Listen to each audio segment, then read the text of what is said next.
So Molly, Dro really did trick you to believe that he was in a open marriage, and you believed it, and we believed it? Girl, trash. Y'all already know what time it is. I got the black V-neck on.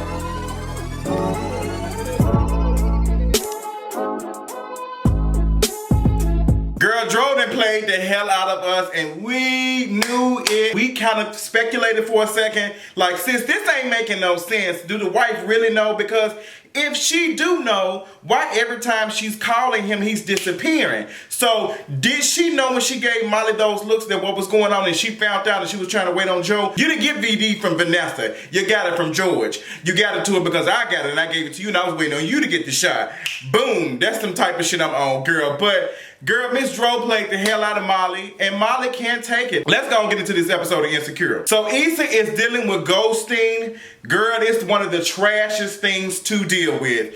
Like, you don't know, like, she's doing all this thinking, like, girl, she was basically giving us Blue's Clues tease, okay? She was sitting in her thinking chair and thinking, but she was in her thinking bed, her mattress on the floor, and she was thinking about how Nathan did her. He ghosted. Is something wrong? What is, like, I really would like to know, but why don't y'all just ask Andrew instead of, like, doing damn Inspector Gadget in his house? Like, it's Issa, girl, you gotta get it together. So Issa trying to, you know, get it, but in her mind, in my mind, come on, Heather, I always be thinking of Trey. Hey, but Trey ass is in jail. Nathan is Jeremy Meeks' prison babe. That's what it is. We've already speculated on Twitter last week, and that's what's going on. Like, seeing Issa go and think in her head about, like, doing silly stuff and then acting out, that shit was real. Like, I was like, damn, like, she tugging on my wig, and I need somebody to tug on my wig. I already told y'all I'm going to my my friend's wedding next Sunday, and girl, I'm not getting this wig fixed until couple of days before the wedding, because I got to be looking right. Okay, put that shit right back on. But Nathan done left Issa. Issa got fake Instagram pages. She logging in, sending messages, checking to see when he posting pictures.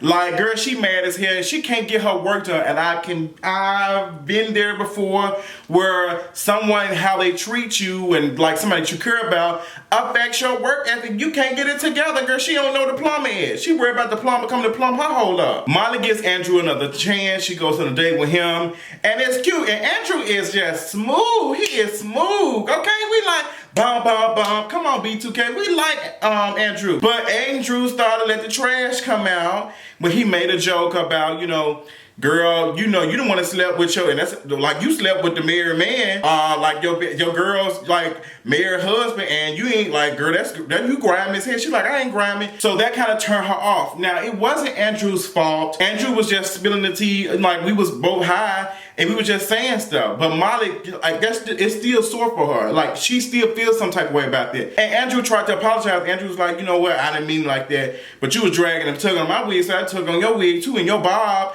Girl, I had to get on you. And Molly couldn't take it, and she was ready to leave. But who else to make her go back and revisit the situation than Issa? Issa said, girl, I need you. I need a favor. I need you to go check out and see where the hell he at. Issa and Molly go to Andrew's house to see if Nathan is there. And girl, they pop up. She asking to use the restroom. She going to check his password. Like, you asking yourself some stuff. And the shit ain't realistic. Like, she typing in Houston. I was like, well, type in a capital H and a capital O. That might be it. And none of that stuff is working. She doing really, like, trash stuff, and she can't, like, she can't put her hands on, she can't stop herself because she knows this and she wants to know. And that's how ghosting leaves us. And not for most of us, I think it, like, ghosting is, some of us do it and we get that shit right back put on us, and it's not a good feeling. Like, sometimes folks need to be ghosted, but like a situation like this, when you telling somebody, I think that's what ghosting means.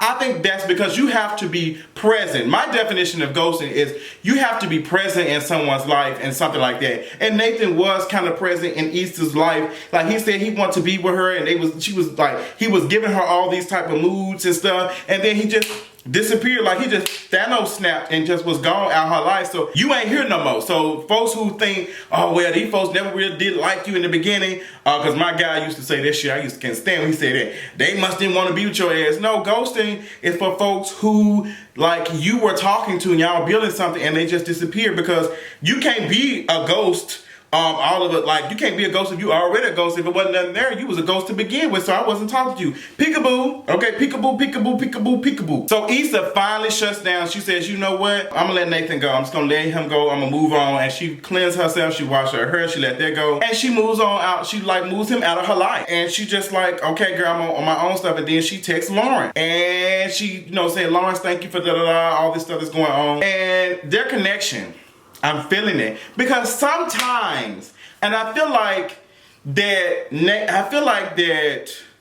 Lawrence and Issa have this type of relationship that it never really ended. They just needed to figure things out. I really wouldn't be mad if Lawrence and Issa got back together, because that chemistry is still beautiful. It's still beautiful. And sometimes we do need a break from people to find out what it is that we really want from them. Like, we need to figure out, is this 20% looking cute? Can I make it with this 20%? Or is Lawrence my 80%? And I like that. And I'm glad they went out for coffee. They went out for coffee and talked and stuff. And I love how, you know, Issa was telling, you know, Lawrence what was going on, and she just basically did this unveiling of herself. Shit has been fucked up. I've been trying to find, I've been sitting on folks' couches and stuff. Like, everything that you see, like, even though I don't look like I've been through this shit, I have. And it's been hard, Lawrence. And I thought it was beautiful for her to share that with him, because being that he's an ex, she did not want to make it seem like her life was messed up after him. So she kept from saying it. Now she feels comfortable with him, and she can tell him the true stuff that she's been through. And I think it's beautiful. Lawrence and Chad going to church, that was funny. Chad needs to get his life together. He's still on some old shit. His fiance had every right to drop his ass. Lawrence has seen the light. He just want to go to church because he done had an STI. And, you know, he don't know how to, a sexual transmitted infection, and he just don't know how to, like, I feel like the Lawrence like, damn, I'm too old for this. But, girl, I ain't getting into the whole religion spiel, but I'm glad that Lawrence is trying to find, align his energy, spiritual energy, financial energy, or big dick energy, whichever it is. Now, going back, when Andrew was dragging the shit out of Molly and said, look, I don't know which Molly I'm getting. And we don't know either. And I feel like Molly should have been honest and just told him, like, look, like, I'm fucked up. Because I've already told y'all that Molly ass don't know what she wants. Like, she does not know what she wants. And she knows what she wants after somebody, like, the things that she thinks she wants doesn't pull through. I'm glad that she stepped up and said, you know what, I'm gonna try to do this presentation by myself. And Torian can be mad if he wants to. Torian can move on. And I'm glad the next episode they're gonna bring her both, him and her and Torian gonna be a part of the, like, the leading the arguments or whatever. And I think that's good for them, because I think that Molly needs to be seen and stop waiting on other folks and all that type of stuff.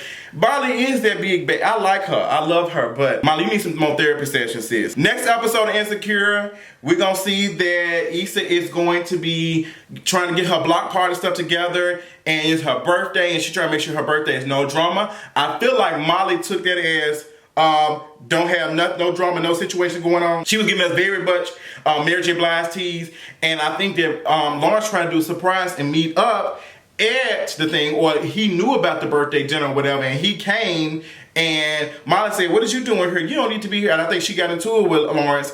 And Lawrence left, and then Issa found out about it. She was pissed off and all that. Are we gonna see Nathan again? Did Nathan just disappear? What is, because there are so many questions. Next week does not seem like a season finale. Next week is the season finale. Still don't know a lot about them all. I already told y'all I got a Dear Issa Rae video coming that's gonna come when my wig is straight. I know some of y'all mad about me, about what I said about that, but try to remember that this is my platform, that I share, we all share and stuff. Like, I love that, I appreciate y'all, but this is my platform that I'm gonna use to speak out on whatever. So the content I'm making is talking about queer shit, so that's me fighting the shit, okay? So don't tell my ass to, well, don't mad, create the content. I am creating the content. Don't you see me in front of this damn camera? Don't you see the video just popped up that you just clicked on? Get like me, hey. Girl, sometimes you gotta let the girls know, because girl, I'm a queer person. Like, what the fuck you think I'm gonna be quiet? You think I'm gonna be silent? No ma'am, bitch, that ain't me. You better go check them other hoes. But episode Insecure, sickening. Nathan, where's his ass at? Don't know. Molly gonna get her shit together? Probably not. Probably at her job. She probably don't need no man right now. She probably need to move on down the road. Yellow brick road, fine arse, whatever. Issa needs to be worried about getting her mattress off the floor instead of trying to ride on some more peen in a damn Ferris wheel, because you can't even ride no peen in your bed because it's literally on the floor. But that might be hot for OnlyFans type of shit. Tell me what y'all think about this episode of Insecure, and I cannot wait to see the season finale next week. I'll talk to you later on. Bye. wedding. So who is going to be beefing? First of all, if you was beefing at a wedding, you should have been beefing at their wedding. Why would you bring this to somebody else's club? That's sad. Hazel London was inside the club when she heard gunshots. It's upsetting me in my home, girl, because we feel like, well, damn, if you can't go to Bella Noche's, where the hell could you go? Detectives quickly swarmed the parking lot as ambulances arrived to take the injured to area hospitals. It's not like this out of town. It's not like this. But they're willing to take the risk. Actually, bring guns in their car all the time. You think we got time for somebody getting shot the place we go and have a good time at? No.